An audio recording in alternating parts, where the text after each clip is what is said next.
하나님 말씀 함께 보겠습니다. 누가복음 22장 31절로 34절까지 말씀입니다.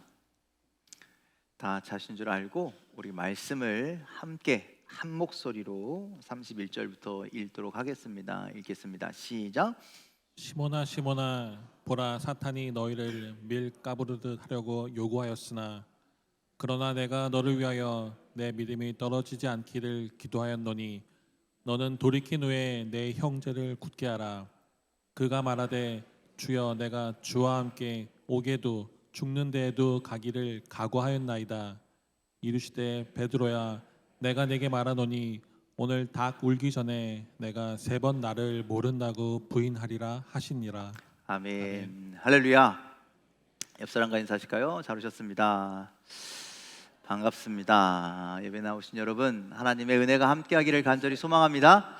우리 가슴에 손을 얹고 이렇게 고백합시다. 하나님은 나를 사랑하십니다. 하나님은 나에게 은혜를 주십니다. 하나님은 내 갈급함을 채우십니다. 우리의 영적인 모든 갈급함, 우리 삶의 모든 갈급함을 하나님께서 채우시는 줄 믿습니다. 오늘 그런 예배가 되길 간절히 소망합니다. 또 아픈 곳에 손을 얹어놓고 믿음으로 선포합시다. 하나님은 나를 치료하십니다. 하나님은 나를 회복시키십니다. 하나님 나와 함께 하십니다. 네, 이런 삶, 하나님과 동행하는 귀한 삶, 은혜가 넘치는 삶이 되기를 간절히 소망합니다. 자, 오늘 우리가 읽은 본문 말씀은요, 예수님께서 십자가에 달리시기 전에 베드로와의 마지막 대화를 기록하고 있습니다.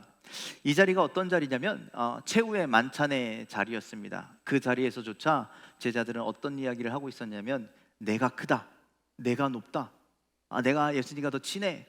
그래서 예수님께서 나라를 뒤집고 왕이 되시면 예수님께 높은 자리 하나 부탁하려고 지금 서열을 매기고 있는 자리였습니다. 그때 예수님께서 그것이 아니라 섬기는 자가 누구 밑에서 섬기는 자가 크다라고 말씀하시면서 나도 너희를 섬기려고 이곳에 왔다라고 말씀하시죠. 그래서 너희들도 섬기는 자가 되어라 이렇게 말씀하십니다. 그리고서 베드로에게 하신 말씀이에요. 베드로에게 닭 울기 전 3번 내가 나를 부인하리라 이렇게 말씀하셨습니다. 예수님께서 베드로에게 이렇게 직접 말씀하셨다는 건 진짜 그런 일이 일어나는 겁니까? 안 일어나는 겁니까? 일어난다는 얘기입니까? 안 일어난다는 겁니까? 그러면 베드로가 어떻게 해야 됩니까? 정신 차려야죠. 주의해야죠. 나에게 이런 일이 일어난다 예수님 말씀하셨으면 근심하고 내가 어떻게 해야 될 것인가 정신 바짝 차리고 있어야 되는데 베드로에게는요 이런 확신이 있었습니다. 그래도 제자들 가운데 내가 믿음이 제일 좋은데 내가 그래도 예수님의 수제자인데 내가 어떻게 예수님을 배신할 수 있어? 나는 절대 그렇지 않아 라고 하는 확신이 있었다는 거예요. 그래서 사복음서에 보면 동일하게 예수님의 그 말씀 내가 나를 3번 부인할 것이다 라는 그 말씀을 베드로가 정면으로 반박합니다. 자, 한번 말씀 읽어볼까요? 자, 4군데의 말씀을 우리 계속해서 읽어보도록 하겠습니다. 마태복음입니다. 시작. 베드로가 대답하여 이르되 모두 주를 버릴지라도 나는 결코 버리지 않겠나이다. 자, 마가복음이요. 시작. 베드로가 여짜오되 다 버릴지라도 나는 그리하지 않겠나이다. 누가복음은 그가 말하되 주여 내가 주와 함께 오게도 죽는 데에도 가기를 각오하였나이다. 자, 요한복음은 베드로가 이르되 주여 내가 지금은 어찌하여 따라갈 수 없나이까 주를 위하여 내 목숨을 버리겠나이다. 자, 베드로는 이렇게 확신에 찬 대답을 합니다. 내가 믿음이 좋은데 내가 수제자인데 예수님 다른 제자들은 몰라도 마태복음에 그랬죠. 모두 주를 버릴지라도 나는 너희들 믿음보다 내가 훨씬 좋아. 내가 예수님을 훨씬 더 많이 사랑해. 그래서 다른 사람은 몰라도 나는 결코 버리지 않겠노라고. 나는 그러지 않겠노라고. 또 누가복음에 뭐래요? 내가 예수님이 가신다면 어디든 따라가겠습니다. 죽는 데에도 간대요. 그러면서 요한복음에는 내가 주를 위하여 내 목숨까지도 버릴 겁니다 라고 그렇게 당당하게 이야기하죠. 그런데 이렇게 확신에 차서 내가 믿음 좋고 내가 수제자고 내가 남들보다 나아서 내가 예수님 그렇게 안 해요. 저는 그렇게 얘기했던 베드로가 결국에 어떻게 합니까? 겟세마네 동산에서 어떻게 해요? 예수님을 붙잡으러 왔을 때 다른 제자들처럼 도망가잖아요. 그렇죠? 그리고 그 재판장에서 멀찌감치 쫓아가다가 숨어서 보다가 예수님 모른다고 결국 3번 부인하고 말았습니다. 베드로만 그런 게 아니잖아요. 모든 제자들 3년 동안 예수님을 따르고 예수님과 동고동락하고 예수님과 동행했던 모든 제자들이 다 예수님 버리고 도망갔습니다. 어디론가 숨어버렸습니다. 그런데 여러분들, 제자들만 그럴 것 같습니까? 우리들은요? 우리들은 안 그렇습니까? 결정적인 순간에, 중요한 순간에 여러분들, 우리는 하나님 말씀에 귀도 기울이지 않고 하나님 앞에 기도하지도 않습니다. 우리 믿음 좋다고 생각하잖아요. 여러분들 믿음 좋으신가요? 아무 말도 안 하시네.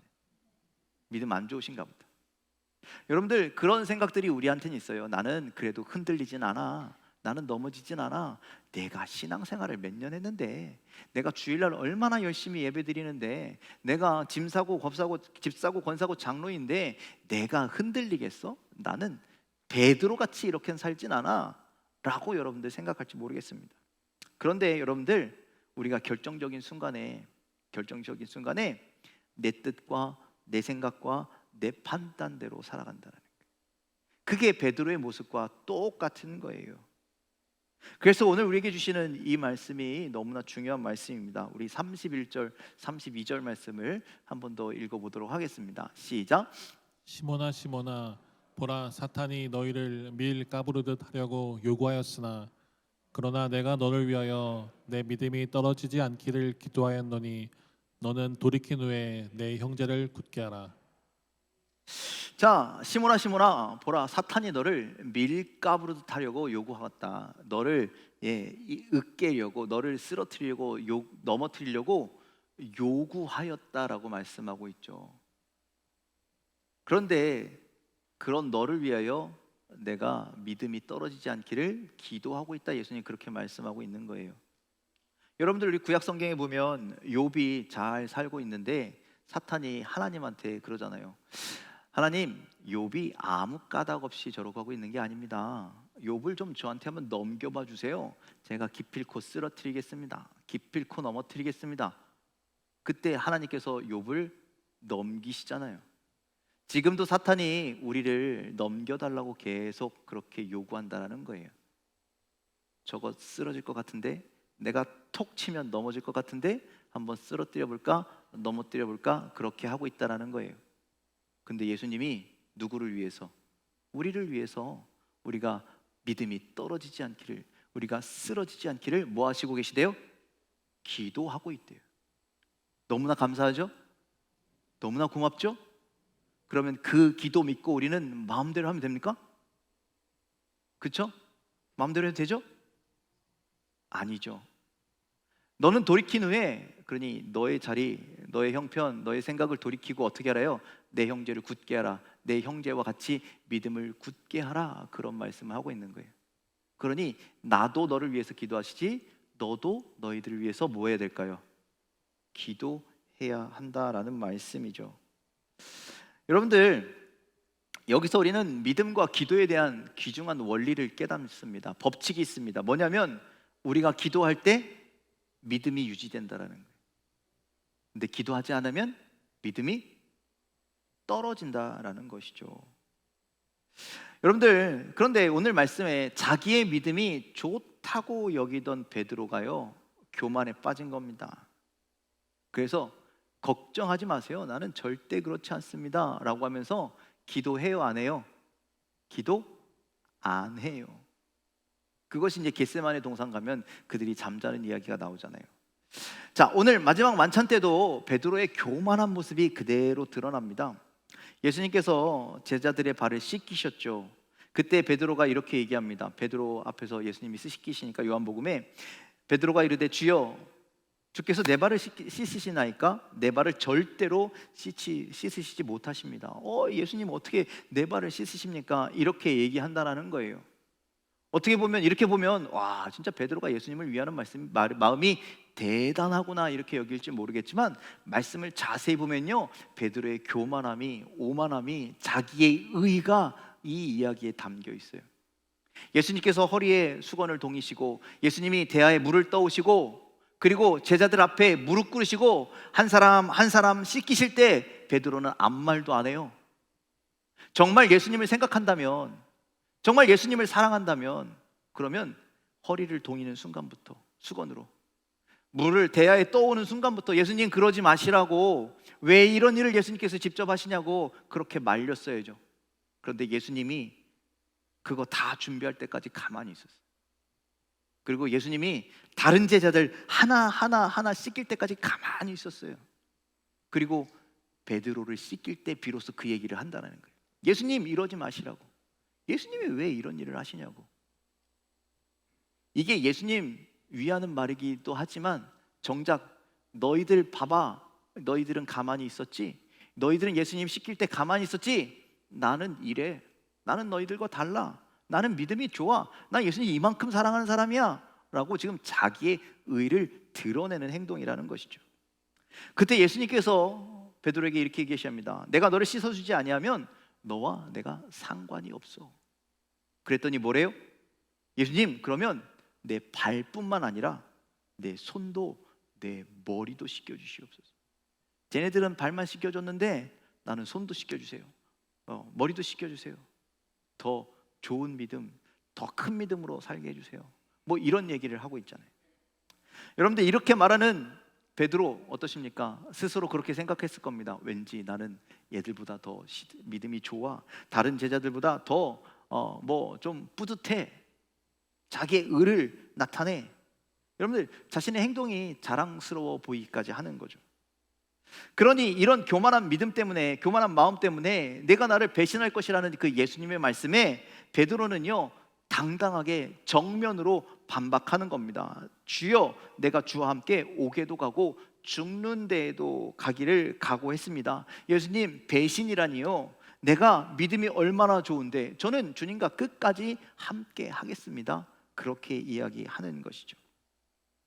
예수님께서 이렇게 말씀하셨다면, 내가 나를 배신할 것이라고 그렇게 말씀하셨다면, 이게 대체 무슨 말씀이지? 정신 차리고 근신하고 나에게 무슨 일이 일어나는지 정신 바짝 차리고 있어야 되는데, 그런데 베드로는 예수님의 이 말씀을 아주 가볍게 여겼다라는 거예요.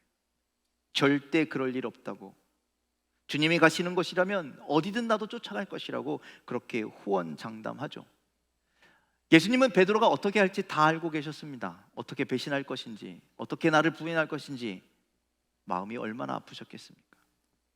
또 베드로는 마가복음 8장에서도 동일한 그 교만한 모습을 보이기도 합니다. 마가복음 8장에 가이사라 빌립보에 가셨을 때 예수님께서 제자들에게 사람들이 나를 뭐라고 하느냐? 그랬더니 제자들이 사람들이요, 세례 요한이다, 엘리야다, 선지자 중에 한 명이다 라고 그렇게 이야기합니다. 그렇다면 너희들은 나를 누구라고 생각하느냐? 그때 베드로가 그렇게 고백하죠. 주는 그리스도시요 살아계신 하나님의 아들이십니다. 이 고백이 너무나 좋으셨던 예수님, 드디어 우리 제자들이 내가 누군지를 바로 알고 바로 깨닫고 바로 고백하는구나. 그러시면서 베드로를 칭찬하시고 축복하셨죠. 그리고서는 그 고백하는 제자들을 향해서 예수님께서 장차 고난의 길, 십자가의 길을 가시고 예루살렘에서 그 죽음의 길을 갈 것이다 라고 말씀하셨더니 베드로가 뭐라 그래요? 그 길을 또 막아섭니다. 그것이 마치 예수님을 위하는 것처럼 그렇게 이야기하죠. 마태복음 16장 22절 말씀 우리 함께 읽어보도록 하겠습니다. 시작. 베드로가 예수를 붙들고 항변하여 이르되 주여 그리 마옵소서, 이 일이 결코 주께 미치지 아니하리이다. 예수님 죽지 마세요. 예수님 십자가에서 고난 당하지 마세요. 예수님 붙잡혀서 채찍 당하지 마세요. 예수님을 위하는 것 같지만, 그런데요 여러분들, 이 말씀이요 그런 뉘앙스만은 아니라는 거예요. 자, 여기에서 항변하다, 항변하여라고 베드로가 예수님께 항변하는데요, 이 항변하다라고 하는 단어가요 헬라어로 에피티마오라고 하는 단어입니다. 에피티마오. 그런데 그 뜻을 살펴보니까요 이렇습니다. 비난하다, 책망하다, 훈계하다, 엄격하게 꾸짖다. 지금 베드로가 예수님을 어떻게 얘기한다고요? 책망하고 있다라는 거예요. 비난하고 있다라는 거예요. 훈계하고 있다라는 거예요. 꾸짖고 있다라는 거예요. 예수님, 그러면 안 돼요. 십자가의 길 가시면 안 돼요. 꾸짖는다고요. 책망한다는 거죠. 이런 교만한 베드로의 모습 때문에 예수님께서 베드로를 향해서 뭐라고 말씀하십니까? 사탄아, 내 뒤로 물러가라. 고린도전서 10장 12절에는 선줄로 생각하는 자는 넘어질까 조심하라라고 말씀하잖아요. 베드로가 스스로 칭찬받을수록, 그리고 인정받을수록, 그리고 내가 그래도 수제자야, 그렇게 성장했을수록 더욱 겸손해야 하는데, 이렇게 하는 것이 하나님이 기뻐하시는 일인가 생각해야 되는데 그러지 못했다라는 것이죠. 그리고 우리도 마찬가지라는 겁니다. 우리가 때로는 교회 다닌 지 한참이 되고 또 믿음이 좀 성장한 것 같고, 때로는 직분일 받기도 하고, 때로는 임원이 되기도 하고, 이렇게 칭찬을 받기도 하고, 이럴 때마다 내가 정말 이런 칭찬 받을 만한 사람인지 겸손하게 나를 뒤돌아봐야 하기도 하고, 내가 정말 주님을 위해서 열심히 가고 있는지 내 삶을 돌아보기도 해야 한다는 것이죠. 베드로의 모습은 칭찬을 받아도, 또 반대로 예수님께서 말씀하시고 너 나를 배신할 거야 경고를 받았어도 오로지 자신의 생각, 자신의 경험, 자신의 확신만을 가지고 그렇게 행동합니다. 왜 그렇게 행동하냐? 진짜 자기가 믿음 좋은 줄 알고 착각하는 거죠. 교만 속에 빠져 있는 것이죠. 예수님께서 베드로에게 내가 나를 부인할 것이다 라고 말씀하셨던 오늘 이 말씀과, 또 진짜 베드로가 예수님을 부인하는 사건, 여러분들 알고 계시죠?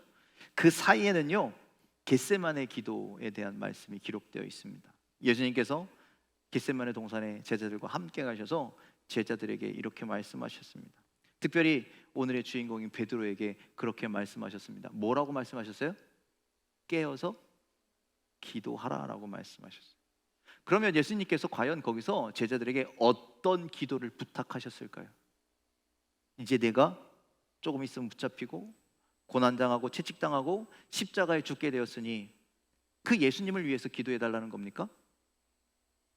그게 아니었어요. 자, 누가복음 22장 40절 말씀 함께 읽겠습니다. 시작. 그곳에 이르러 그들에게 이르시되 유혹에 빠지지 않게 기도하라 하시고. 제자들에게 하신 말씀은 뭐라고요? 유혹에 빠지지 않게 기도하라였습니다. 예수님이 하나님께 맡으신 예수님도 하나님께서 맡기신 그 십자가의 사명을 완수하기 위해서 이 잔을 건너가게 하여 주시옵소서. 하지만 아버지 뜻대로 하시옵소서. 유혹에 빠지지 않게 기도하셨던 것처럼 너희들도 너희가 받은 사명, 너희가 받은 그 믿음의 길을 끝까지 넘어지지 않도록 유혹에 빠지지 않게 기도하라라고 말씀하신 것이죠. 예수님도 자신의 사명을 향해서, 믿음을 향해서 그 땀방울이 핏방울이 되도록 기도하셨는데, 지금 제자들은 어떻게 하고 있다라는 거예요? 기도하라는 말씀을 듣지 않고 거기서 잠자고 있었다라는 거죠. 그리고 그렇게 믿음이 좋다고 생각하지만 결국 나중엔 다 도망가 버렸다라는 것이죠. 여러분들, 그들의 사명이 무엇이었습니까? 예수님께서 그들을 뭐라고 하면서 부르셨습니까? 너희들이 사람 낚는 어부가 되어라. 이것이 사명 아니었습니까? 예수님과 함께 믿음의 길을 가자, 생명의 길을 가자라고 그렇게 말씀하시지 않았습니까? 그런데 이제 그들이, 그때는 가족도 배도 다 버리고 예수님을 쫓았는데, 이제는 예수님도 버리고 사명도 버리고 믿음도 버리고 그렇게 또 도망가더라는 거죠. 그러니 여러분들, 베드로는요 믿음 좋은 사람이 아니었던 것이죠. 자신이 믿음이 좋은 줄 알고 착각했거나 교만했던 겁니다. 그렇다면 여러분들은 어떻습니까? 여러분들은 믿음 좋으십니까? 좋다고 생각하십니까? 그렇다면 착각하지 마십시오. 여러분들, 우리는 믿음이 좋은 게 아니라 믿음이 연약할 뿐입니다. 예수님께서 우리를 위해서 계속 중보하고 계시니 그 덕을 보고 있는 것뿐이죠. 여전히 우리는 작은 유혹에도 작은 시험에도 흔들리고 넘어지는 사람들 뿐입니다. 그래서 흔들리지 않는 믿음, 오늘 예수님께서 말씀하셨듯이 유혹에 넘어지지 않도록 우리는 깨어서 기도하는 자가 되어야 하는 줄 믿으시길 바랍니다. 여러분들 어떤 노력을 하고 계십니까? 깨어 기도하라고 하고 계시는데 여러분들 기도는 잘 하고 계십니까? 여러분들 그런 말 있죠. 건강은 언제 지키래요? 건강할 때 지키래잖아요. 그런데 여러분들 건강할 때 지켜요? 아픈 다음에 지켜요? 왜 그럴까요? 우리의 신앙도 그런데 마찬가지예요. 우리의 신앙도 물론 우리의 신앙이 아주 대단하게 엄청나진 않지만 여러분들 우리의 삶 가운데 어려움이 없을 때, 힘듦이 없을 때 그 신앙을 유지할 수 있도록 잘 지켜야 한다는 거예요. 언제 유혹이 닥칠지, 언제 시험이 닥칠지 모르니 여러분들 우리 흔들리지 않는 믿음을 가질 수 있도록 깨어서 기도해야 한다는 거예요. 그런데 우리는 뭐라고 한다고요? 베드로처럼 그러는 거예요. 예수님 걱정하지 마세요. 저는 예수님 안 떠납니다. 나는 배신 안 합니다. 저 믿음 좋아요? 그렇게 말하면서 정작 기도하지 않고 오늘 베드로처럼 겟세마네에 있는 제자들처럼 잠자고 있다라는 거예요. 자신의 영적인 교만함 가운데 잠자고 있다라는 것이죠. 이런 분들이 있습니다. 예전에 나 믿음 좋았어. 예전에 내가 정말 열심히 신앙생활했어. 그 말인즉슨 지금은 어떻다라는 걸까요? 지금은 어떻다는 얘기예요? 그때만도 못하다라는 얘기잖아요. 믿음이 떨어졌다는 얘기잖아요. 그렇지 않습니까? 그래서 예수님께서 믿음이 떨어지지 않기를 위해서 기도하라는데 기도하지 않아요. 여러분들 제자들이 지금 잠자고 있잖아요. 여러분들 잠잘 때 말하는 걸 뭐라 그래요? 잠꼬대. 나 옛날에 열심히 했어. 그럼 지금 열심히 안 한다라는 것을 알아야 되는데, 깨달아야 되는데 잠꼬대처럼 얘기하기 때문에 깨닫지 못하는 거예요. 정신 차리고 그럼 돌이켜야 되는데 잠꼬대처럼 얘기하기 때문에 모르고 돌아서지 못하고 있다라는 거예요. 계속 영적인 잠 속에 빠져 있다라는 거예요. 물론 여러분들 그런 분들도 있습니다. 영적인 번아웃, 영적인 탈진이 오는 분들도 있어요. 정말 하나님께 모든 것을 올인한 뒤에 영적인 탈진이 오는 분들도 있는데, 그런데 여러분들 우리가 경험하는 영적인 탈진은 정체가 무엇이냐? 정말 하나님께 모든 걸 쏟아 놓은 다음에 그렇게 힘듦이 오는 것이냐? 아니면 이런저런 유혹 때문에 믿음이 떨어져서냐? 이것을 구분할 수 있는 지혜가 있어야 되는데 대부분은 뭘까요? 대부분은 뭘까요? 우리의 믿음이 떨어졌기 때문이라는 거예요. 대부분 내 세상적인 일들 때문에 오는 시험 때문이라는 거예요. 내 영적인 게으름 때문에, 영적인 나태함 때문에 믿음이 떨어지고 그 때문에 탈진이 왔다, 시험이 왔다, 흔들렸다.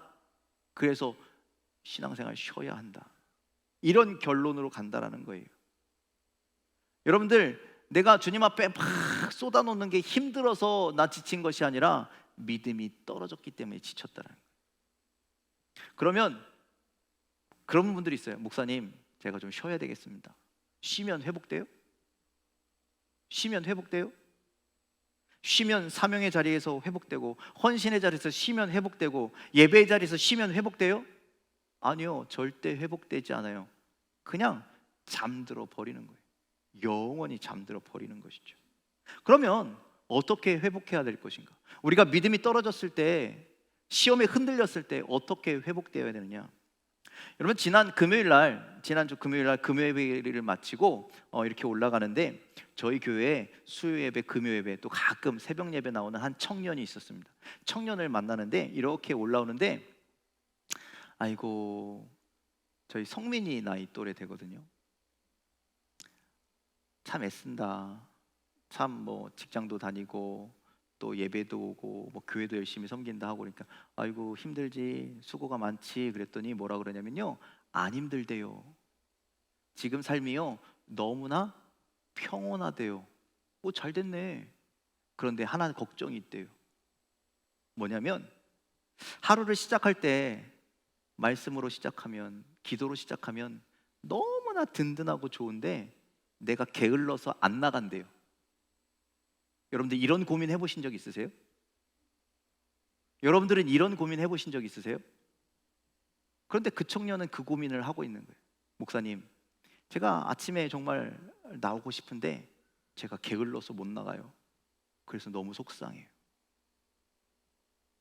여러분들 우리에게도 이 청년과 같은 영적인 갈망이 있어야 된다. 영적인 갈급함이 있어야 한다는 거예요. 그리고 말만 그렇게 하는 것이 아니라 행동으로 옮기는 믿음이 있어야 한다는 거예요. 그래서 말씀의 자리로 한 발짝 더 가까이 나아가고, 기도의 자리로 한 발짝 더 가까이 나아가고, 주님을 만나고 주님과의 관계를 회복하는 예배의 자리로 한 발짝 더 가까이 나아가고, 여러분들 그렇게 해야 여러분들 우리의 시험, 우리에게 당하는 어려움 이기는 그런 능력이 우리에게 생기는 줄 믿으시길 바랍니다. 그래서 여러분들 우리가 어떤 어려움이 있어도, 어떤 힘듦이 있어도 넘어지지 않도록 기도해야 되는 거예요. 예수님이 우리에게 그렇게 말씀하셨잖아요. 깨어서 기도하라. 베드로에게만 주신 말씀이 아니라 우리에게도 주신 말씀이라는 거예요.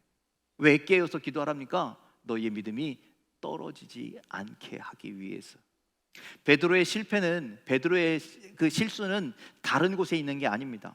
주님이 주시는 말씀, 네가 나를 3번 부인할 거야, 그 말씀을 가볍게 여겼다는 거예요.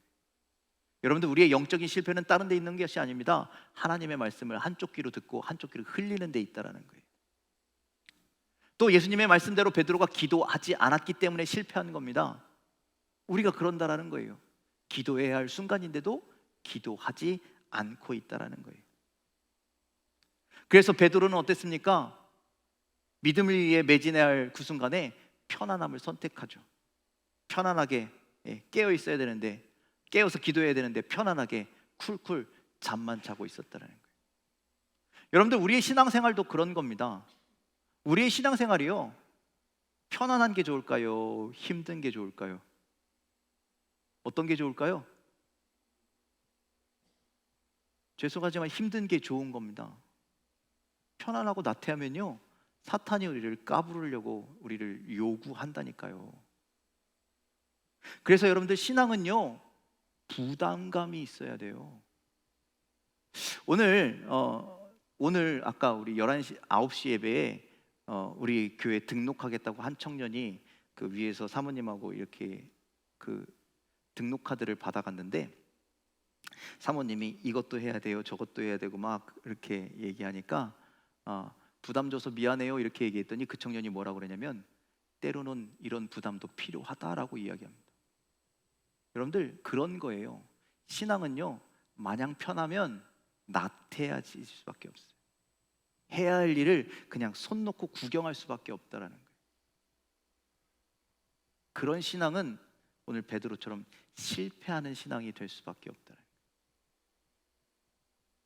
여러분들 그런 부담감을 가지시기를 주님의 이름으로 간절히 축원을 드립니다. 오늘 베드로가 믿음이 떨어진 이유, 여러분들 우리가 믿음이 떨어진 이유 가장 큰 2가지는 말씀과 기도의 부재, 해야 하는데 하지 않은 것, 그런 부담감을 갖고 살아야 하는데 그 부담감조차도 없는 신앙생활을 하기 때문이라는 것이죠. 만일 예수님의 말씀을 머릿속에 잘 새겼다면, 가슴속에 잘 새겼다면, 베드로가 또 예수님께서 깨어 기도하라는 말씀대로 열심히 기도했다면 베드로가 예수님을 3번 모른다고 부인하지 않았을 거예요. 아마 같이 십자가의 길을 걸었을지도 모르겠습니다. 그러면 우리는 베드로를 또 다른 평가로, 또 다른 믿음의 선진으로 그렇게 생각할 수 있었을 것 같습니다. 여러분들 예수님께서 산상수훈에서 우리가 세상의 빛과 소금이 되어야 한다라고 말씀하시잖아요. 우리가 세상에서 빛이 되려면 어떻게 해야 됩니까? 우리가 어두운 세상을 환하게 비추는 빛이 되려면 어떻게 해야 됩니까? 우리가 스스로 활활 타올라야 한다고요. 그런데 활활 타오르지도 않고 우리가 무슨 빛이 되겠다라고 이야기합니까? 세상을 비추는 사람이 되겠다라고 어떻게 얘기합니까? 안일하게 가만히 있으면서 무슨 빛이 되겠습니까? 빛이 꺼지지 않도록 우리가 활활 타오를 수 있도록 여러분들 우리의 믿음이 떨어지지 않아야 되는데, 우리의 믿음조차 떨어지는데 무슨 빛이 되겠냐라는 것이죠.